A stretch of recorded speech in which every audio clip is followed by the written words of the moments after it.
How is your wellness journey really going? I want to check in with you, and I would like for you to also have an honest reflection of how your journey is going. The one thing that I learned in my fitness and health journey is that when I am completely honest with myself, the progress happens really fast. But when I am a little bit delusional and kind of ignore the thing that I should be focusing on or admit to myself, then things take much longer and I get more frustrated and I wonder why I am doing the things I'm supposed to do, but the results are not happening. So let's check in. Let's start by talking about fitness. I started my fitness journey with just one move a day. Move with Godance is basically the way that I designed my fitness journey. That's why I created it so that other people could just simplify their movements. Wherever you can fit in one move a day, whether it's in your lunchtime or whether it's just before bed or when you're walking down the passage, you can just do one movement a day, and slowly but surely your body will desire more and you will build up to a space where you can do, for example, 30 minutes a day, and you have to do 30 minutes a day. That's where I find myself at this point. And I feel very stagnant and my body feels very tense if I do not move in a day. So I have a very I have an ease of communication with my body, so my notifications of my body are on point and I know exactly what it needs because I'm so in tune with it, because I have started this movement and fitness journey.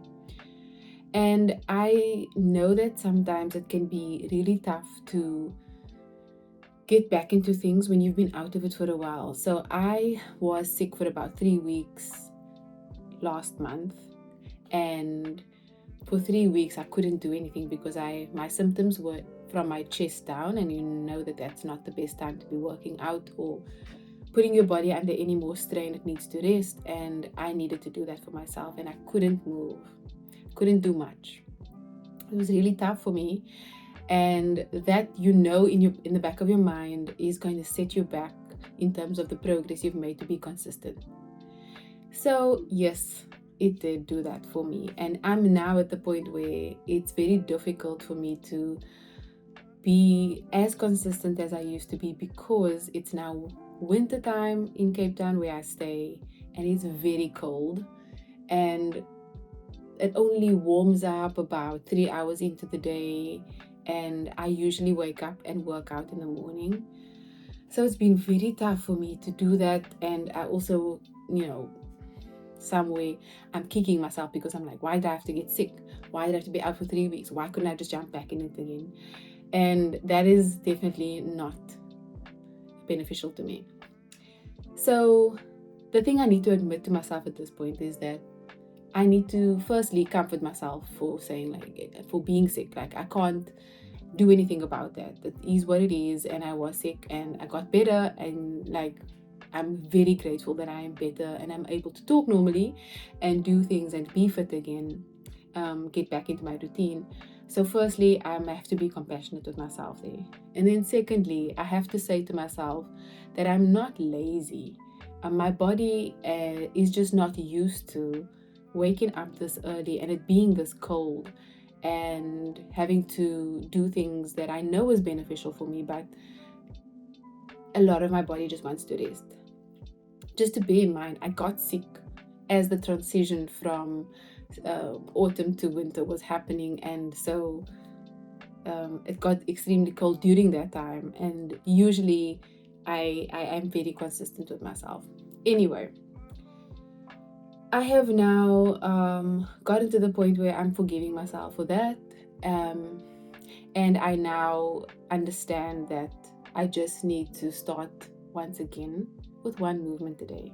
If I feel that that's going to happen during lunchtime, if it means I need to shift my routine around and work out in the evening when things are a little bit warmer, I need to do that, and then I need to sacrifice something else.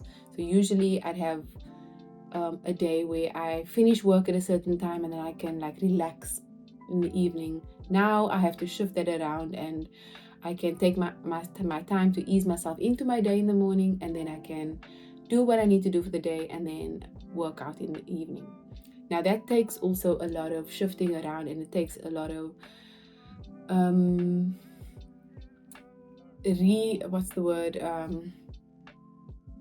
renegotiating with myself and my time and other people as well, because I'm responsible for other things too. So I'm in that phase at this moment, and I would also like for you to think about it for yourself. Where are you at with your journey? What is the season that you are in? Like actual season weather-wise, what is happening in the space you are in, and then also how is your routine affected?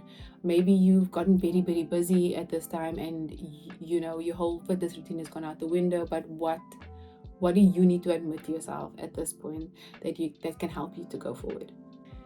The other thing I wanted to check in with you about is nutrition. And I know that this is also a very tricky thing to do, to maintain, especially during winter, because we want to eat and our bodies are designed to eat more during winter so that we can stock up and pack on the weight so that we can be warmer. So, forgive yourself for also wanting to eat more during this time. It's normal. How is your nutrition? You saw me make a cup of tea as I was making this video. Now, during winter, it's very easy for us to want to have all the sweet things as well. Hot chocolates or something that we love in Cape Town in South Africa, and we want to have it all the time. And I also happened to buy some hot chocolate because I had an event, and I have the leftovers now with me, and I've been making it and just like, I feel like a hot chocolate this evening. I'm just gonna have some. And that's all good and well, but then it was a month that I was doing no sugar, and I was completely, in a different space. My body was in a different space. Mentally, I was in a different space. And now that I'm having so much load of sugar, I'm finding myself more lethargic. It's finding myself hard to get up in the morning, and I can feel myself not able to concentrate as much. But I'm also just like, it's winter, it's cold, it's whatever. And I'm just like not admitting to myself that, maybe you are overdoing it in the sugar department. And trust me, it's not only hot chocolate, it's a lot of other things that is just easy to grab and snack on, especially when we are super busy and we don't have time to cook for ourselves. So for me, the second thing I needed to admit to myself is like, maybe we need to cut down on the things that are very easy to have around and just throw in your mouth, or just to have like a nice warm hot chocolate and just feel relaxed and enjoy the sweetness of it. So I made myself a cup of tea, a cup of green tea. It's warm as well. I do like the taste of green tea. I've developed the taste for green tea. I never always liked it. So then I find myself buying flavored green tea as well, all natural flavored green teas, and making concoctions basically for myself as well, and adding lemon, mint, and whatever. So I'm also trying to do that for myself. And then to take away the temptations of the things that I will easily go to, like the hot chocolates and the biscuits, etc. I put that aside and I try to give it away, and I try to not have it as much, and also not to tell myself that it's just because it's there I can have it. That does not, it's not good. It's like I need to like sometimes honestly smack my hand and say no, like out loud, so that I can hear myself saying no, you don't need that. Yes. So those are the things that I'm doing for myself when it comes to nutrition. I need to admit these things to myself so that I can make better choices, and that I'm not left with a lot of work at the end of winter. I am also becoming a lot more conscious about my body during winter.